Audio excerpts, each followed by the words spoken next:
A graça e a paz do Senhor Jesus esteja com todos os nossos irmãos. Eu sou o evangelista Renato Fernandes e eu venho trazer para o seu coração mais uma palavra de fé e salvação. O tabernáculo de Deus, a morada do Altíssimo, que somos nós, a sua igreja. Livro de Êxodo, capítulo 24, versículo 12. Moisés e os anciãos sobem novamente ao monte. Então disse o Senhor a Moisés: sobe a mim ao monte e fica lá. Dar-te-ei tábuas de pedra e a lei e os mandamentos que escrevi para os ensinares. Levantou-se Moisés com Josué, seu servidor, e, subindo Moisés ao monte de Deus, disse aos anciãos: esperai-nos aqui, até que voltemos a vós outros. Eis que Arão e Hur ficam convosco. Quem tiver alguma questão, se chegará a eles. Tendo Moisés subido, uma nuvem cobriu o monte. Versículo 16. E a glória do Senhor pousou sobre o monte Sinai, e a nuvem o cobriu por 6 dias. Ao 7º dia, do meio da nuvem, chamou o Senhor a Moisés. O aspecto da glória do Senhor era como um fogo consumidor aos olhos dos filhos de Israel. E Moisés, entrando pelo meio da nuvem, subiu ao monte, e lá permaneceu 40 dias e 40 noites. Continuando no capítulo 25, Deus manda trazer ofertas para o tabernáculo. Disse o Senhor a Moisés: fala aos filhos de Israel que me tragam oferta de todo homem cujo coração o mover para isso. Dele recebereis a minha oferta. Versículo 3. Esta é a oferta que dele recebereis: ouro, prata e bronze, estofo azul e púrpura e carmesim, e linho fino e pelos de cabra, e peles de carneiro, tintas de vermelho e peles finas, e madeira de acácia, azeite para a luz, especiarias para o óleo de unção e para o incenso aromático, pedras de ônix e pedras de engaste para a estola sacerdotal e para o peitoral. E me farão um santuário, olha aí, para que eu possa habitar no meio deles, segundo o que eu te mostrar para modelo do tabernáculo e para modelo de todos os seus móveis, assim mesmo o fareis. Então, Deus deu uma visão a Moisés, mostrando para ele como seria essa construção do tabernáculo. Então, Deus revelou para Moisés o santuário, para que ele então construísse na terra. Então, igreja, nessa época, Moisés teve ali no monte essa experiência, essa visão. E quando Deus pede para Moisés a oferta, pede para Moisés construir a arca da aliança, o propiciatório, a mesa, pede para construir também o candelabro, as cortinas do tabernáculo, o véu, reposteiro e as colunas. Deus manda ele construir também o altar do holocausto. Deus ele ordena para que os filhos de Israel tragam azeite puro de oliveira batido. Deus ele escolhe Arão e seus filhos para sacerdotes. Deus ordena também que seja feita as vestes sacerdotais. E tudo isso você vai ler no livro de Êxodo, do capítulo 24 até o capítulo 31, pois é ali que o povo iria apresentar as suas ofertas, os seus sacrifícios. Deus ordena também para que eles façam o altar do incenso, a bacia de bronze, o óleo da santa unção, o incenso sagrado, Então, igreja, o que nós aprendemos aqui nessa passagem, que essa revelação que Deus deu a Moisés do tabernáculo existente no céu teria que ser construído na terra, nos seus mínimos detalhes. E Moisés, ele não poderia o quê? Mudar nada. Tinha que ser feito segundo a ordem de Deus. Notamos também aqui, igreja, que ao redor desse tabernáculo se acampavam as 12 tribos de Israel. E esse detalhe não podemos nos esquecer, pois o Senhor Jesus era descendente da tribo de Judá, onde essa tribo é representada por qual animal, igreja? Pelo leão. E isso nos lembra o leão da tribo de Judá, Jesus Cristo. Deus ele pediu a Moisés 3 ofertas: ouro, prata e bronze. E os 3 têm um significado. Por exemplo, o ouro, ele significa o quê? Divindade. A prata, ela significa redenção. E o bronze significa sofrimento, bem como a natureza humana. Deus pediu o que também? Deus pediu também estofo azul. É um tipo de tecido. Por quê? Porque significa Jesus Cristo, Filho de Deus. Deus pediu púrpura, com outro tipo de tecido, que é símbolo de realeza. Deus pediu linho fino para a cerca do tabernáculo, que representa justiça. Cristo, o justo. Deus pediu também carmesim, que significa sacrifício de Jesus Salvador, por causa da cor vermelha. Pediu também pelos de cabra, oferta pelo pecado. E quem se ofereceu como oferta?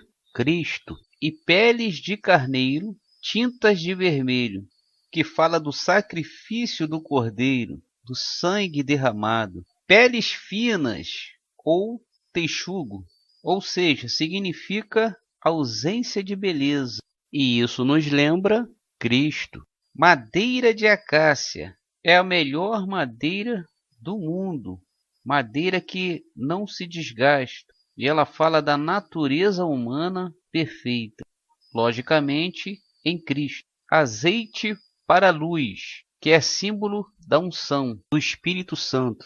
Especiaria para o óleo de unção e para o incenso aromático, que significa oração e intercessão.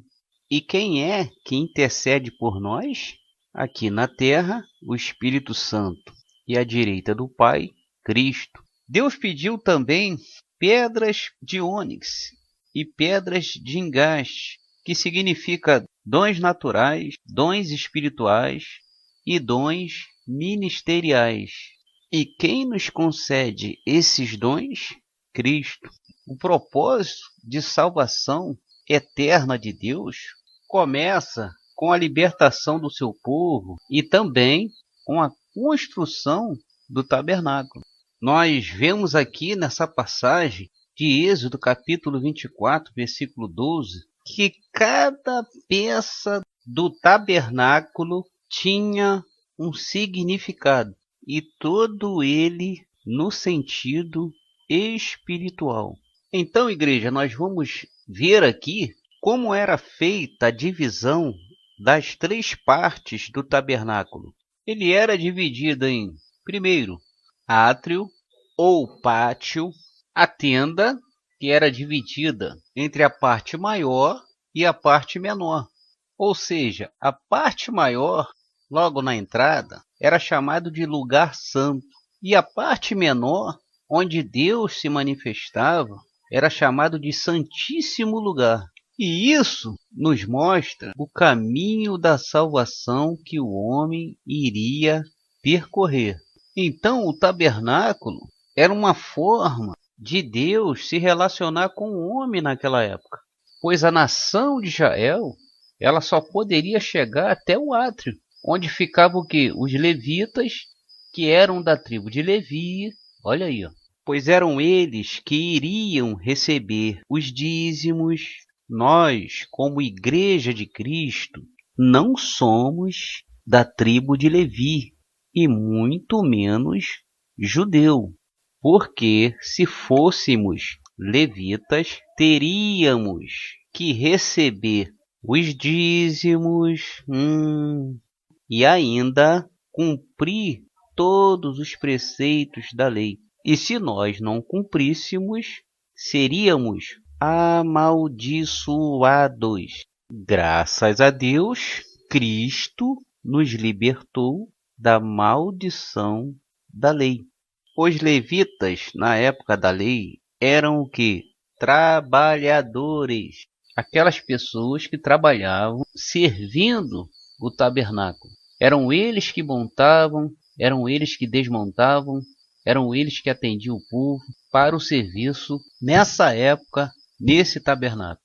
E quais eram os objetos que tinham no ato? Era o altar do holocausto, local onde era feito o sacrifício. Tinha também o lavatório, era o local onde os sacerdotes se purificavam para ministrarem, e isso era extremamente vital. E o lavatório ficava entre o altar e a tenda. E os levitas, eles não poderiam chegar até o santo lugar. E os sacerdotes também não poderiam chegar ao santíssimo lugar. Porque no santíssimo lugar, somente o sumo sacerdote, que era responsável pelos sacerdotes, que tinha acesso. O sumo sacerdote era um tipo de Cristo e representante entre Deus e os filhos de Israel.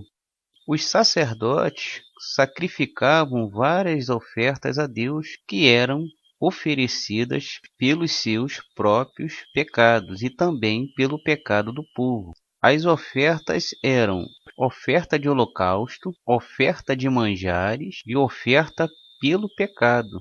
E todo sacrifício de animal na época era uma representação do pecador. A oferta de holocausto no altar. Ora, pegava-se o animal e esse animal deveria ser entregue e colocado sobre o altar para ser queimado. Isto era agradável a Deus como cheiro suave. E a oferta de manjares ou pacíficas eram ofertas de trigo crua, grãos de cereais assados e bolos sem fermento. Colocava-se no fogo com os ingredientes, ou seja, sal, óleo e incenso. E isso era a oferta de gratidão voluntária. Lembrando que as ofertas de manjares diárias não podiam conter nenhum tipo de fermento ou mel. E a oferta pelo pecado e pela culpa era um tipo de oferta indicada para a condição geral do pecador diante de Deus, já que todos são pecadores, pois possuímos uma natureza pecaminosa. Essa oferta é uma oferta pela transgressão ou sacrilégio. Amém? E essas ofertas nós vemos aqui que espiritualmente está direcionada à pessoa de Jesus Cristo. Então vejam, meus irmãos, que maravilha de tabernáculo esse projeto de Deus, que iria ser revelado num futuro bem próximo. Então, igreja, no átrio, o povo ele tinha acesso, porque de acordo com o tipo de pecado cometido, ele apresentava o quê? A oferta pelo pecado, ou seja, um animal, de acordo com aquele pecado. O povo vinha, passava pela porta e entregavam ao sacerdote. O átrio representava os levitas, o lugar santo representava os sacerdotes e o santíssimo lugar representava o sumo sacerdote. O sacrifício naquela época, ele era oferecido por um dos sacerdotes que estava escalado para trabalhar naquele dia, naquela hora. E somente eram os sacerdotes levitas da linhagem de Arão e o sumo sacerdote que podiam oferecer o sacrifício. E os sacerdotes, além de oferecer os sacrifícios, eles cuidavam do candelabro, da mesa e do altar do incenso. Eles tinham esse dever de entrar no santo lugar todos os dias. Eles entravam na parte da manhã, aqueles que eram escalados, e eles limpavam o candelabro, limpavam os pavios, colocava azeite, porque o candelabro ele tinha que permanecer o quê? Aceso. E eles tinham que manter sempre 2 lâmpadas queimando e limpavam as outras 5. E quando eles terminavam de limpar aquelas 5 e colocavam elas para funcionarem, aí então ele limpava as outras 2. Por quê? Porque tinha que permanecer aceso por 24 horas. E era o candelabro que iluminava o tabernáculo. Os sacerdotes, eles também trocavam diariamente os pães da proposição. Os pães que ficavam ali em cima da mesa, dentro do santo lugar, 2 pilhas de 6 pães, eles também teriam que trocar. Por quê? Porque eles comiam aqueles pães, se alimentavam. Os sacerdotes também limpavam o altar do incenso, trocavam as suas especiarias, para que o incenso continuasse o quê? Queimando, para que aquele cheiro subisse até a Deus. E o Santíssimo Lugar?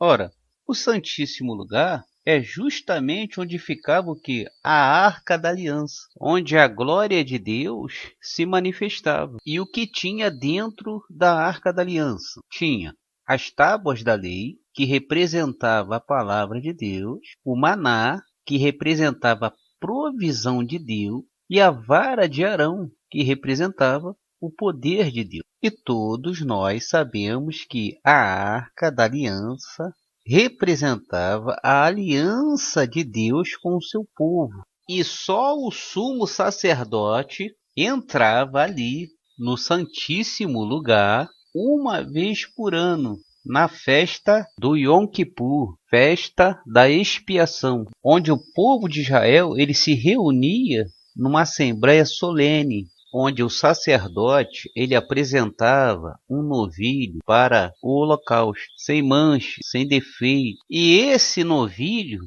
era trazido até os levitas e eles inspecionavam para ver se não tinha nenhum defeito. Então, o sumo sacerdote, ele se purificava com água, vestia-se com vestes santas de linho, matava um novilho para fazer expiação por si e pela sua família. Ele tomava uma vasilha de brasas do altar e entrava no Santo dos Santos para que a nuvem de incenso cobrisse o propiciatório, que era o lugar da expiação. Depois ele saía e tomava o sangue do novilho e entrava pela segunda vez no Santíssimo Lugar com esse sangue e aspergia por 7 vezes sobre o propiciatório, e diante dele o sumo sacerdote matava o bode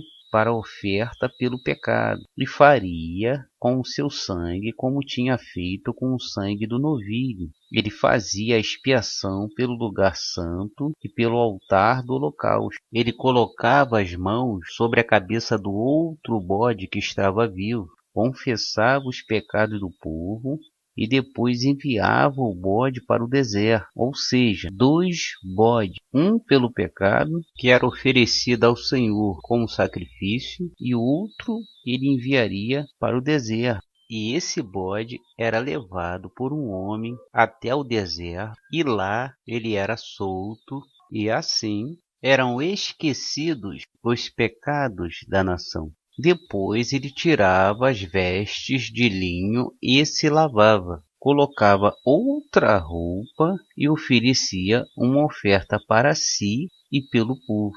E nesse dia, os pecados de Israel eram expiados por meio de sangue. E isso acontecia uma vez por ano. Ele tinha que oferecer primeiro pelos seus próprios pecados e não podia entrar na presença de Deus sem o sangue da expiação. Depois, ele podia oferecer pela nação.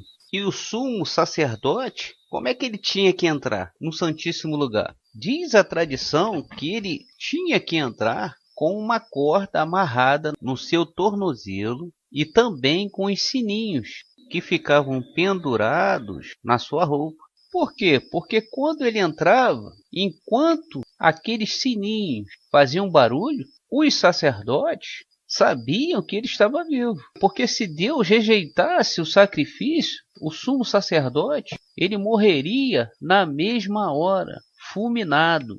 Então, quando o povo via o sumo sacerdote sair lá de dentro, o povo então celebrava. Celebrava com gritos, com júbilo, porque Deus tinha aceitado o sacrifício deles, porque Deus tinha perdoado a nação. Ou seja, tudo isso era por causa do princípio. Não há sacrifício sem derramamento de sangue.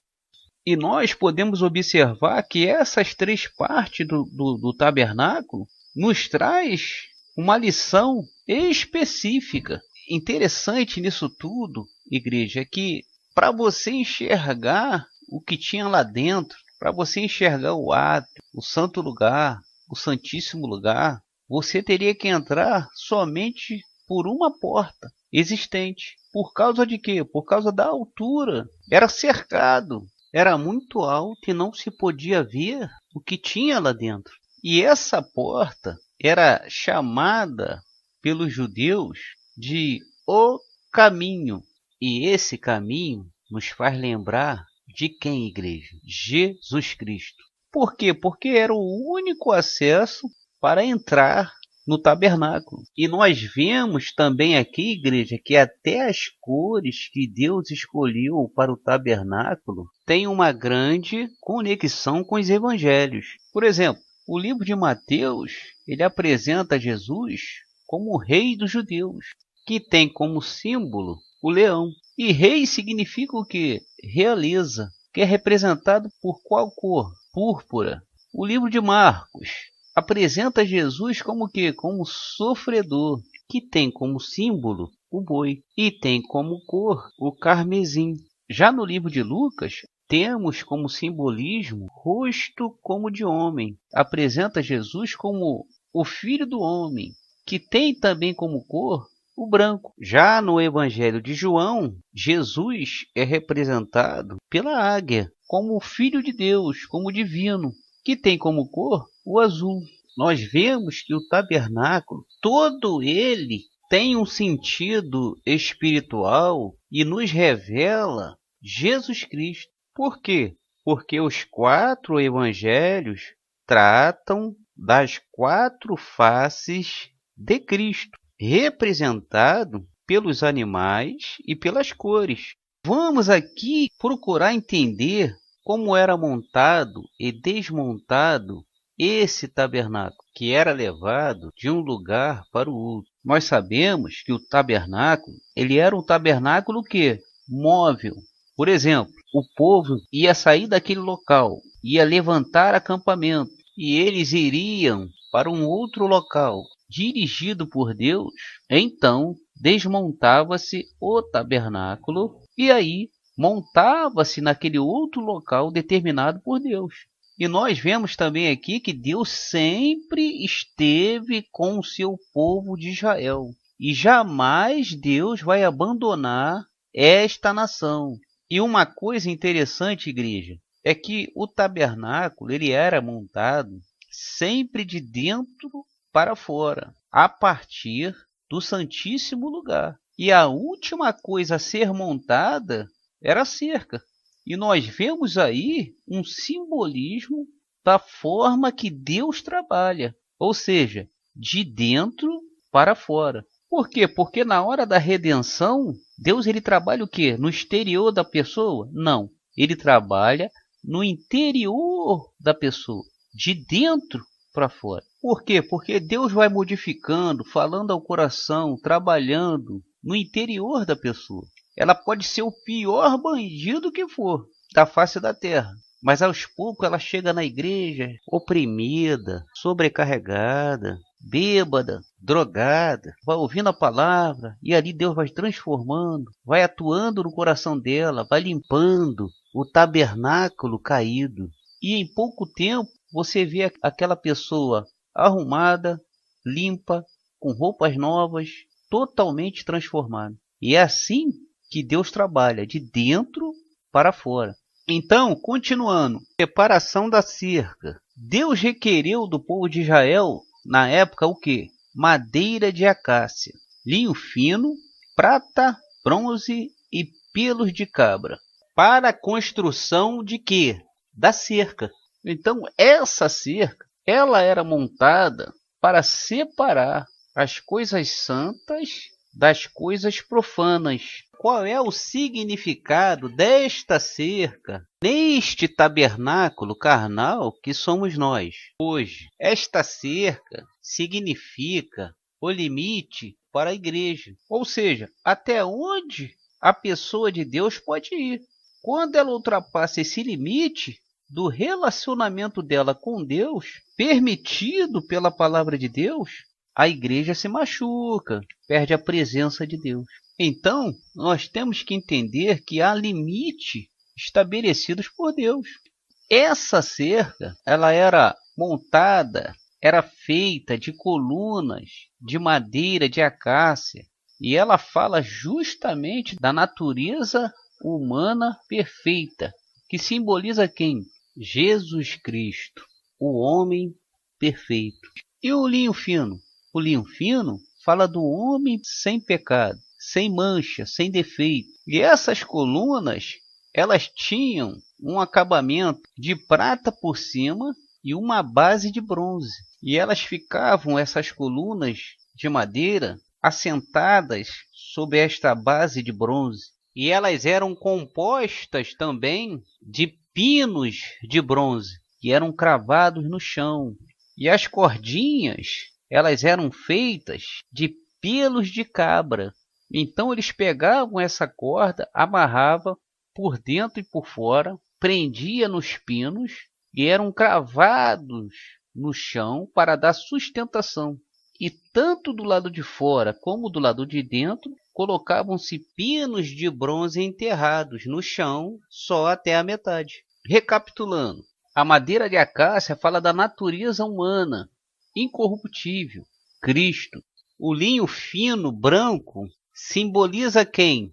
O homem perfeito, Cristo. O acabamento de prata, que em cima dessa madeira de acácia, dessas colunas, representa a redenção, Cristo. A base de bronze, que fala do sofrimento, e quem foi o servo sofredor? Cristo. E as cordas que eram feitas de pelos de cabra, que representa a oferta pelo pecado, é também representado por quem? Cristo. E o pino enfiado no chão, de bronze, como ele é cravado só até a metade, esse pino de bronze, e a outra metade ficando para fora, representa também o quê? Cristo. Porque ao mesmo tempo que o pino está enterrado, o bronze está aparecendo, representando o quê? Morte e ressurreição de Cristo. É extraordinário esse tabernáculo, essa visão dada por Deus a Moisés no Monte Sinai. Cada detalhe, cada utensílio, apontando para Cristo e apontando para nós hoje, como igreja, o tabernáculo de Deus em carne, onde Deus habita. Deus não habita mais em tabernáculos e nem templos feitos pelos homens. A lei é obsoleta. Nós hoje, igreja, vivemos na graça. A época do tabernáculo, a arca da aliança, o candelabro, os sacrifícios diários, anuais, que eram oferecidos pelo pecado, até os dízimos, que era para os levitas, já passaram. Se Deus se manifestava lá no Santíssimo Lugar, se a presença de Deus estava numa arca, hoje Deus se manifesta onde, igreja? Deus se manifesta hoje dentro de nós, dentro dos nossos corações. Por quê? Porque o sacrifício perfeito Cristo já fez na cruz do Calvário. Então, naquela época, Deus deu ordem para construir o tabernáculo, para que então ele pudesse estar próximo do homem, próximo àquela nação de Israel, o povo escolhido por ele, o povo que ele tirou como um forte da terra do Egito, o povo que lá na frente o rejeitou como Messias. Por quê? Porque eles não entenderam a visão, o significado daquele tabernáculo que apontava para Cristo, onde ele seria um sacrifício vivo, onde nós não iríamos precisar fazer mais nenhum sacrifício de animais. Eles não entenderam o dia da visitação de Cristo. Rejeitaram o Messias enviado por Deus. A Bíblia ela é bem clara. A palavra de Deus ela fala por si só. Então, igreja, vamos entender, trazendo para os dias de hoje, o que significa o átrio, o lugar santo e o santíssimo lugar. O que representa o átrio na vida de uma pessoa convertida a Cristo hoje? Representa a parte externa do homem. Ou seja, quando você sai na rua, todo mundo te vê. É a nossa parte externa, o nosso corpo. Parte esta que tem um certo limite. E tem uma outra parte que não é vista pelas pessoas. Ela existe, que é o quê? A nossa alma. Então, esse lugar santo simboliza a nossa alma. Ou seja, temos que ter a consciência do que nós estamos fazendo, se vai agradar a Deus ou não. E há uma outra parte nossa, também invisível, na qual as pessoas não veem, que é o nosso espírito, onde nós adoramos a Deus, onde Ele se revela para cada um de nós numa experiência individual.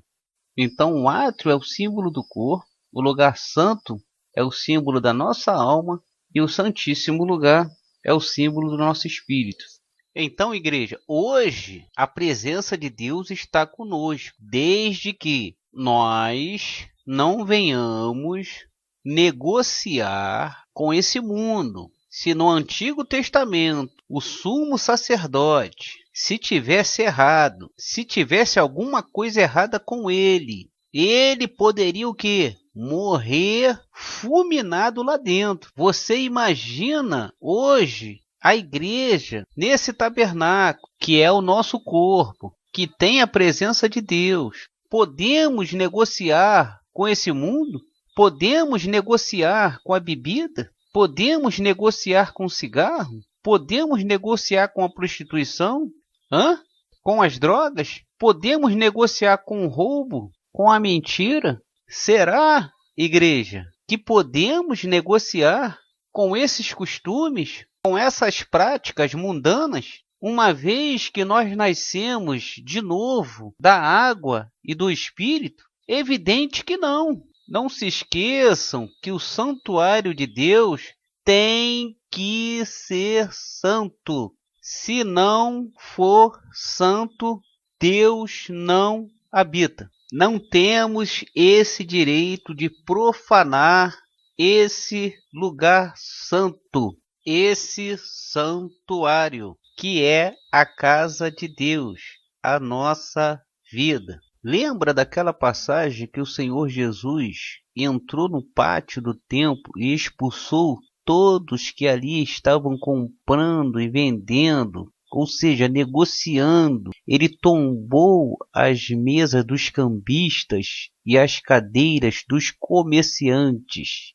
E o que nós temos visto hoje dentro das igrejas? Ora, temos visto um grande comércio, vendas de CDs, camisetas, vendas de livros, e etc, e etc, e etc. São várias coisas que são negociadas dentro das igrejas, entre aspas. E sem falar das cantinas, brechós. Nós hoje podemos enxergar os comerciantes de um evangelho totalmente distorcido, fora da palavra de Deus. Estão dentro de um sistema colocando a salvação deles e das pessoas em risco, pois eles irão prestar contas a Deus. O Senhor Jesus, ele ficou o quê?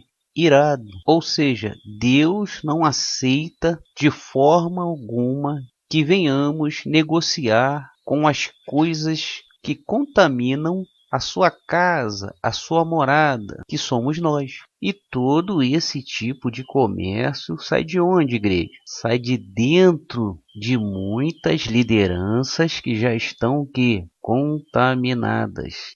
Por quê? Porque Deus é santo e exige que sejamos santo também. O que pode acontecer com aquela pessoa que continua vivendo essas práticas e esses costumes? Você pode, primeiro, ficar anos na igreja se enganando. Segundo, ficar anos na igreja vazio de Deus. Terceiro, ficar anos na igreja como uma pessoa que tem nome de que vives e estás morto. E é por isso que eu te dou um conselho. Aquele que está cego, aquele que está no buraco, aquele que está vazio, aquele que está morto, ele não quer ir para o inferno sozinho. Para Satanás usar para te levar para o buraco e para a morte, não existe posição e nem cargo. Portanto, vigie, meu irmão e minha irmã.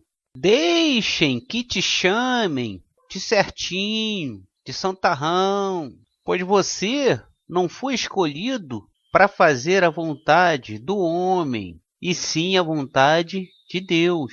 Então, meus amados, eu espero que vocês possam despertar, que Deus possa tocar em cada coração, mostrando claramente o que significa a lei de Moisés e a graça de Cristo, na qual vivemos hoje, que é a nova aliança. Eu faço uma pergunta para vocês, meus irmãos. Por que muitos ainda estão vivendo a lei e rejeitando a graça de Deus?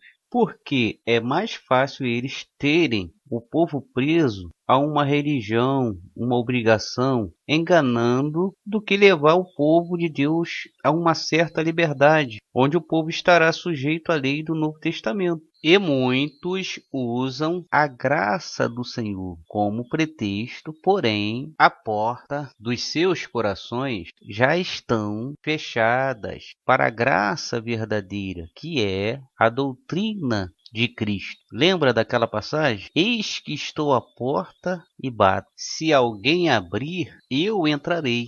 E muitos igrejas já fecharam essa porta, expulsaram Jesus, deixando-o do lado de fora. Pois nós hoje somos livres em Cristo Jesus. E esse sistema religioso que se apresenta, principalmente aqui no Brasil, muitos assemelham-se ao sistema dos escribas, dos fariseus, que Cristo aboliu na cruz. Simples assim. E a palavra diz: se o Filho vos libertar, verdadeiramente sereis livres. E hoje, igreja, nós vivemos a nova aliança. Nós somos livres. Livres de quê, igreja? Livres do pecado, livres da escravidão da lei, livres da religião e das mãos dos homens. E eu deixo aqui um alerta para todos os cristãos: não tragam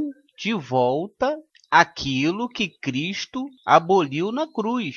Não façam ressurgir de novo o tabernáculo na qual Cristo aboliu. Não queiram conduzir o povo novamente ao aio, à escravidão, à lei ultrapassada. Não queiram estar debaixo de maldição. Gálatas, capítulo 3, versículo 10.